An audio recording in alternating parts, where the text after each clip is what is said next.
aca ndeysaan i leyaano ne Pascal bu Ndumuj a sipa o jan Pascal bu Ndumuj a sipa o jan de ndeysaan keroog moo finalu fi nga xamante ne moom moo di Kër Layin Fatick aca ndeysaan tey mu ñëw sampat ko fii nga xamante ne moo di Toubacouta l'avant chéri de Ndumuj waaw waaw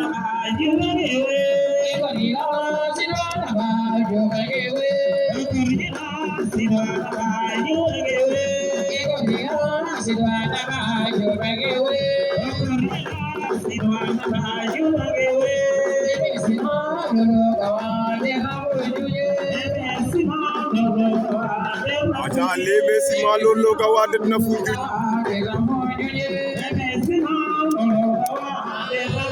ale xaalis fe a lamtane ale o ten jegun aga refu Pascal bu Ndumuj aca ndeysaan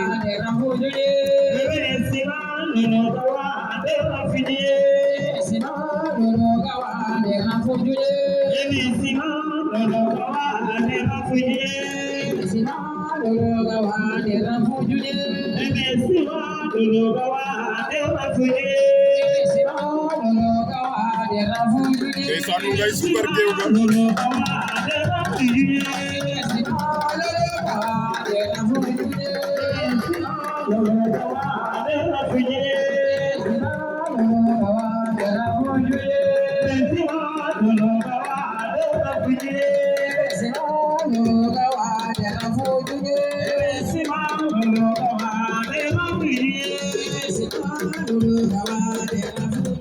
Hãy subscribe cho kênh Ghiền Mì Gõ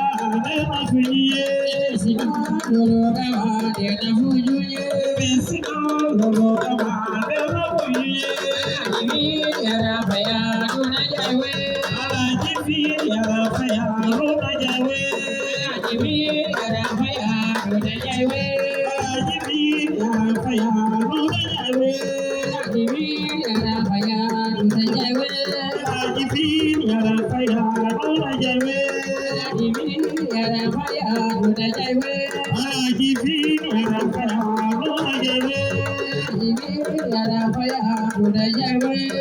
những video